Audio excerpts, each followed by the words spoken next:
வணக்கம் ஃப்ரெண்ட்ஸ். இது வந்து ஒரு ஆணோட ஜாதகம். இது ஒரிஜினல் ஜாதகம். ரீசன்ட் கன்சல்டேஷன் பார்த்து இந்த ஜாதகத்தில் கிடைச்ச சில அனுபவங்களை ஷேர் பண்ணானுங்கிறேன். இந்த ஜாதகருக்கு வந்து திருமணம் தாமதமாக ஆகிட்டே இருக்குது. ஜாதகருக்கு 35 வயசு. திருமணம் 7 வருஷமாக பொண்ணு பார்க்குறவங்க அமையலை. இவர் வந்து இப்போ வெளிநாட்டில் வேலை செய்கிறாரு. 13 வருஷம் வேலை செய்கிறாரு. 2013 அந்த நாட்டிலே வந்து சிட்டிசன்ஷிப் குடியுரிமை கிடைக்குமான்னு வந்து ஒரு கேள்வி கேட்டார். அது கிடைக்கும். அதுக்கான காரணத்தையும் திருமணம் தாமதமாகிறதுக்கான காரணம் தெரிஞ்சுக்கலாம். முதல்ல இந்த ஜாதகத்தோட பொது பலன் தெரிஞ்சுக்கலாம். இவர் பெரு துலா லக்னத்தில் பொறுத்திருக்காரு. துலா லக்னம், ராசி மகர ராசி. லக்னாதிபதி சுக்கிரன் 6ஆம் வீட்டில் இருக்காரு. 6ஆம் வீட்டில் உச்சமாக இருக்காரு. புதனோட ரேவதி நட்சத்திரத்தில் இருக்காரு. புதனும் கூடயே இருக்காரு. புதன் வந்து 7 இருக்காரு. புதன் வந்து சனியோட நட்சத்திரத்தில் இருக்காரு. 1க்கும் 8க்கும் உடையவர் லக்னாதிபதி சுக்கிரன் 6ஆம் பாவத்தில் உச்ச பலத்தோடு நல்லா இருக்காரு. வந்து ரேவதி நட்சத்திராதிபதி கூடவே இருக்காரு. இது வந்து ஒரு மீனம் நீர் ராசி, உபயராசின்னு சொல்லுவோம்.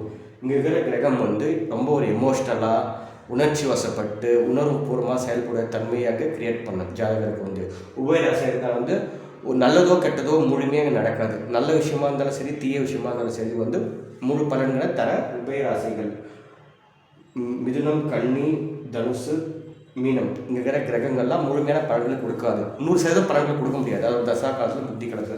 லக்னாதிபதி 1க்கும் 8க்கும் உடையவர் 6ஆம் வீட்டில். 6ஆம் வீட்டில் நோய், எதிரி, பகை, பம்பு வழக்கு, பிரச்சனை, உத்தியோகம், ஒரு ஜாப்பு, காம்படிஷன் எக்ஸாமில் கிளியர் பண்ணுறது, ஒரு போட்டி பந்தயம் வெற்றி, நோய் வரத்துக்கு, இது மாதிரி பிரச்சனைகள், தகராறுக்காக அன்டைமில் சாப்பிட்றது, ரெகுலராக ஒர்க் செய்கிறது, இதெல்லாம் வந்து கரெக்டாக இவர் 6ஆம் வீட்டில் இருக்கார். உத்தியோகம் நிலைத்த ஒரு நல்ல ஒரு உத்தியோகம் இருக்குது. ஓகேங்களா.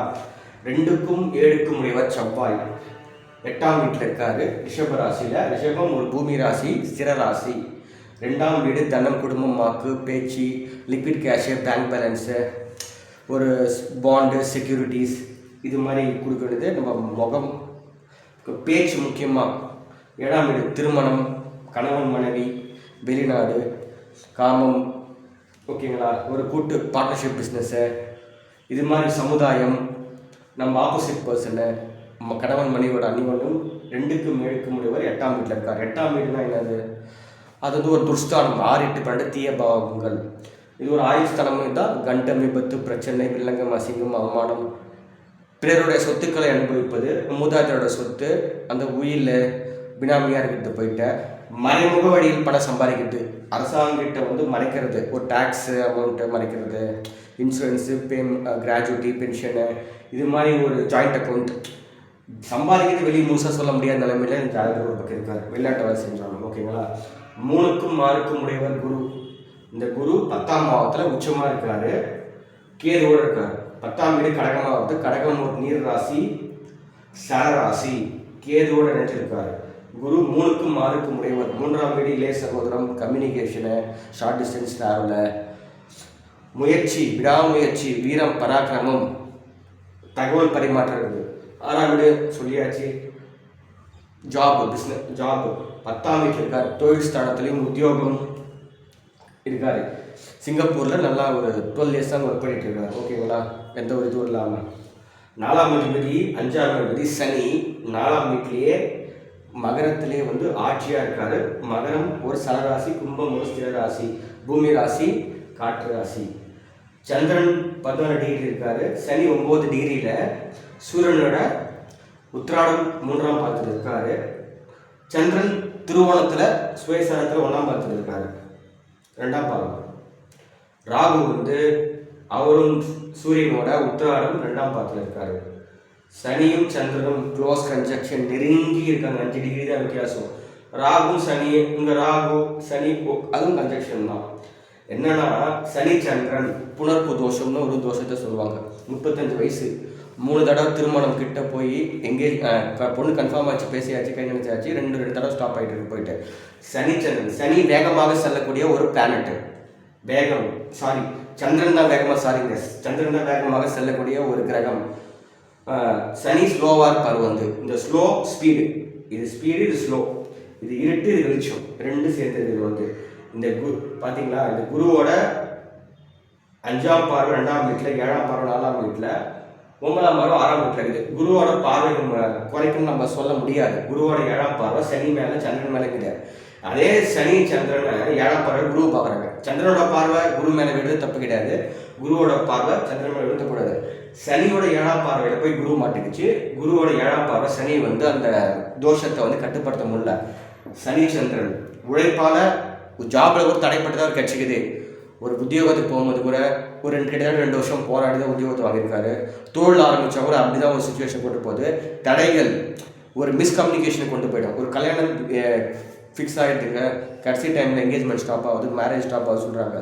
பையனுக்கு பொண்ணுக்கு ஒரு மிஸ்கம்யூனிகேஷன், பேச்சில் தேவையில்லா பேச்சு பேசி இது பண்ணுறது, இல்லை 2 வீடு பையன் வீட்டில் பொண்ணு வீட்டில் பெரியவங்க தான் கம்யூனிகேஷன் தப்பாக போய் மேரேஜ் ஸ்டாப் ஆகுது. கடைசி நிமிஷத்தில் என்ன நடக்கும்? அதான் சனி சந்திரன்.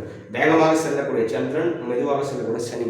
இதுதான் பிரைமரியாக மேரேஜ் ஸ்டாப் பண்ணிக்கிறது. 35 வயசு இருக்குது, இன்னும் திருமணம் ஆகாத இருக்குது. இதுதான் பிரைமரியான ஒரு ரீசனே பார்த்தீங்கன்னா அதே மாதிரி பார்த்தீங்கன்னா 9க்கும் 12க்கும் உடையவர் 6ஆம் பாவத்திலே. பாக்கியாதிபதி, விரயஸ்தானத்துக்கு அதிபதி, வெளிநாடு, வெளி மாநிலம், நஷ்டம், கஷ்டம், தலைமறைவான வாழ்க்கை, இதுக்கெல்லாம் அதிபதி 6ஆம் வீட்டிலே இருக்காரு. 12ஆம் வீட்டில் நம்ம வெளிநாட்டுன்னு சொல்லுவோம், சிட்டிசன்ஷிப் இன் அப்ராட். அவர் 6ஆம் வீட்டில் மின்னிட்டே இருக்காரு. இவர் என்ன சொல்கிறாருன்னா, வெளிநாட்டில் 12 வருஷமாக செய்கிறாங்க, எனக்கு அந்த சிட்டிசன்ஷிப் ஆகணும்னு கேட்காரு. கண்டிப்பாக கிடைக்கும். காரணம் எப்பவுமே நம்ம 12ஆம் வீட்டு நம்ம சொல்லுவோம், நிரந்தரமாக குடியுரிமை வாங்கலாம் வெளிநாட்டில். அதே மாதிரி ராசியில் கடகராசி, மீனராசி. கடகராசி நீர் ஓடும் நீர், மீனம் சமுத்திரம். கடகத்திலேயோ மீனத்திலேயோ கிரகம் இருந்து தசாபுக்தி நடக்கிற காலத்தில் நம்ம வெளிநாட்டில் இருந்து ஜாபுக்கு முயற்சி எடுத்தால் கண்டிப்பாக போக முடியும். அங்கே போய் ஒரு சிட்டிசன்ஷிப் வாங்க நம்ம முயற்சி எடுத்தோம்னா அந்த கிரகங்களோட தசா பீரியடில் கண்டிப்பாக கிடைக்கும். அட் ப்ரெசென்ட் இவருக்கு குரு தசை, சனி புக்தி. குரு தசை 2022 ஆரம்பிச்சுக்குது. குரு 10ஆம் வீட்டில் இருக்காரு. இது கடகம், ஃபாரின் செட்டில்மெண்ட், வெளிநாட்டில் குடியுரிமை வாங்கணும். 2038 கண்டிப்பாக நான் சொன்னேன். கண்டிப்பாக உங்களுக்கு குருவோட 5ஆம் பார்வை, 7ஆம் பார்வை, 9ஆம் பார்வை வீட்டில் இருக்கட்டும். இந்த குரு தசையில் கண்டிப்பாக நீங்கள் அங்கே சிட்டிசன்ஷிப் வாங்கிறதுக்கான வாய்ப்புகள் அதிகம்னு சொல்லணும். காரணம் கடகராசிலேருந்து கிரகம் இருக்குது, உச்ச பலத்தோடு இருக்காரு. அது வேற நம்ம என்ன சொல்ல முடியும்? அதுவும் சனியோட நட்சத்திரத்தில் இருக்காரு, பூச நட்சத்திரம் இருக்காரு. அதிபதி சனி 4ஆம் வீட்டில் ஆட்சியாக இருக்காரு, அவரும் ஸ்ட்ரென்த்தாக தான் இருக்காரு.